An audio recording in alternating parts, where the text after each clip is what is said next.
Hi guys, Vick here, back with another review. Today we are looking at this, the iSub V.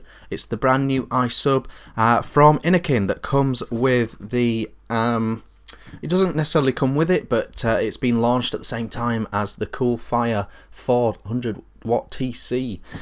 So that is what it is. This is it here. It holds 3.8 mil of juice. It's got a removable Delrin drip tip. It comes with a stainless steel coil head, and it has a no leak refill system that I'll show you down low. Also down low we're going to compare it to the iSub S, so that will be interesting as well, because I don't know if it's a straight improvement, it's just different. So we'll cover that, but we'll get into that.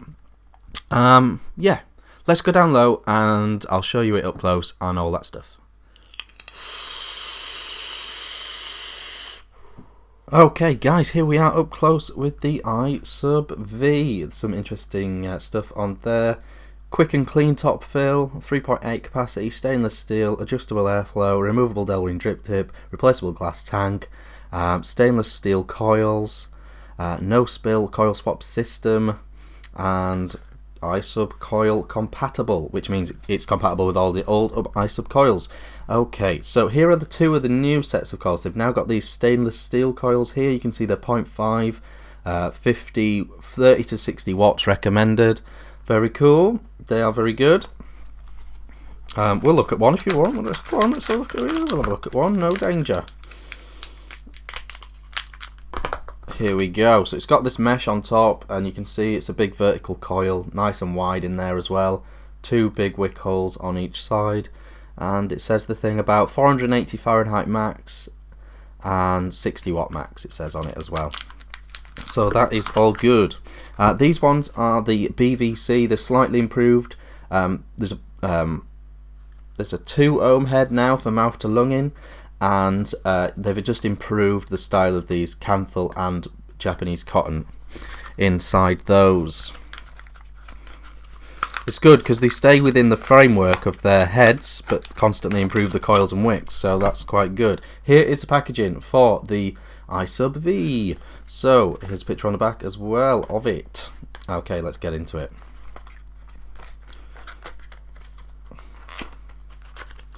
Oh, I should say as well, if you're worried about Innokin products, they do get cloned sometimes. They should have little authenticity thing like that, so follow that doodah if you're worried. There's a quick start guide. Feel free to pause if you want to have a gander at that. But it just tells you how to fill it up and stuff, but I'm going to do that. Little cord on here, pull that out, and you can see you get a spare head there. And you get one of these as well, like a vape band, Innokin written on it. You can use that to protect your tank if you want. Because the tank is less protected than the iSub S, it doesn't have that metal framework around it. If you want to do a quick comparison with the S, here we go. So it is way shorter, but about the same capacity, which is impressive. Another thing I like that's better are the drip tips. I don't know if you can see here, but it's way too long, the drip tip on the S, and it fans out at the top. They haven't quite got the dimensions right, whereas this one looks like a nice normal drip tip. I like that a lot.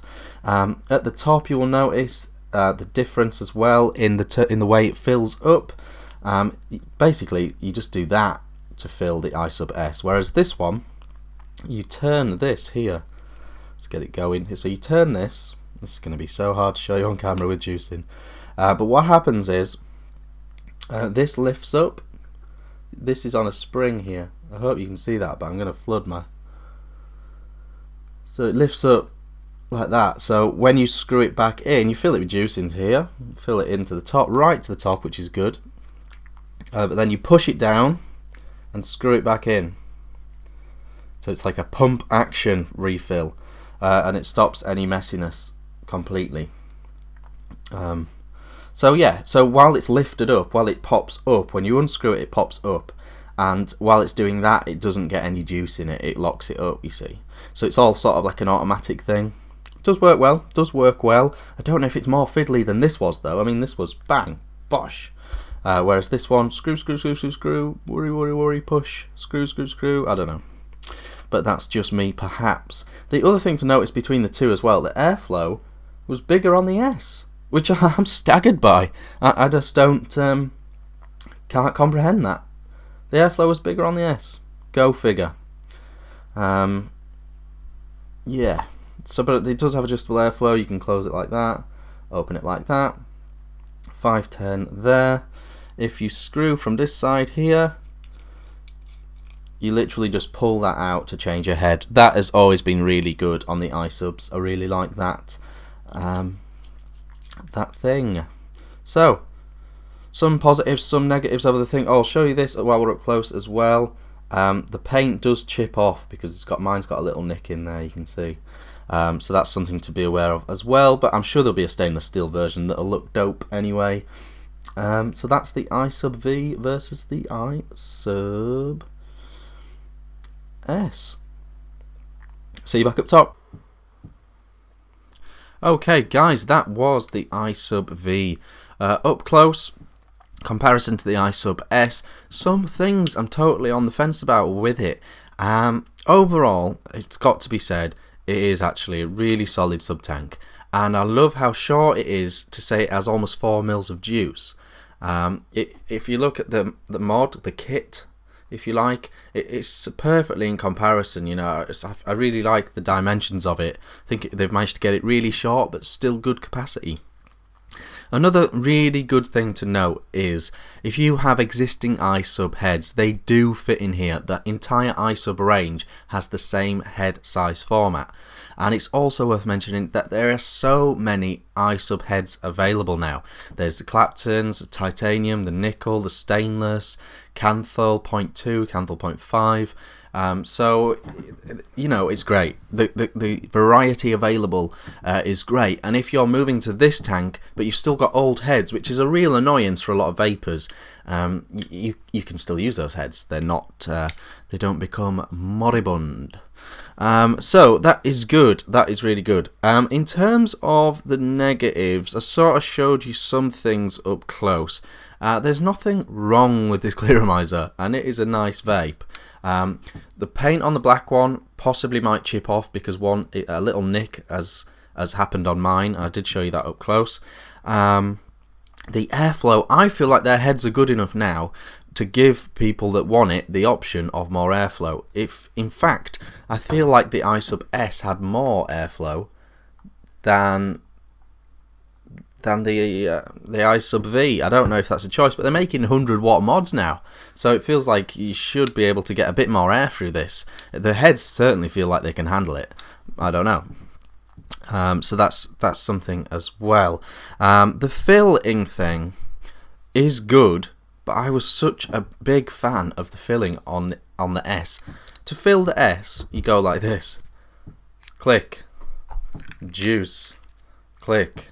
Done. Completely done. Never leaks, never floods. And that was really impressive. Whereas on this one, it's great and it doesn't leak and it does allow you to fill it right to the top, which is great. But there's more work to be done. I don't know, but it is good. I don't know. Another thing to note: the stainless steel heads are really good. And we'll come back to the Coolfire TC, but it does have stainless temperature control, and it performs really well. So the heads do perform well in wattage and temperature mode, and then that's important. In terms of the vape,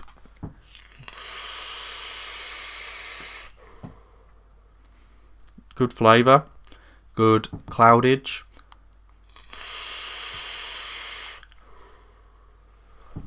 No leaks, no floods, no dry hits, as long as you don't go too high on your wattage. It does what it's supposed to do. I really like the head refilling thing that goes across the board for all the recent iSubs. I really like the way you change the heads. Very, very simple, really easy to do, and no fuss, no messing. This one, one big advantage on this one is it's all glass here, so very easy to take apart and clean. You can swap this glass tank if you break it. That being said, on the S, it had this metal thing around it, so it's probably less likely to break. So it's more likely to break potentially, but you can replace it with another glass tank very, very easily. So that is good and bad, I guess. In summary, then, if I if I had the iSub S, would I run out giggling buy the iSub V? Probably not. Probably not. I don't think it's that much better. However, I probably would get the stainless steel heads. I would definitely go get some stainless steel heads for the S, and if I was on the iSub G or the Apex or any of those, yes, I would upgrade to this. Yes, I would upgrade to this. Another thing of note, purely cosmetic, they've fixed the drip tip thing.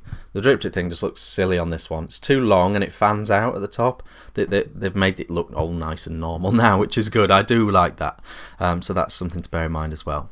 Overall, very good Sub Ohm Clearomiser. Definitely worth checking out. As long as you're not like an insanely high wattage vapor, I think you will be satisfied by this. I think it is a good Sub Ohm Clearomiser. But there's a few things to think about. I've been Vick, and I'll see you again soon.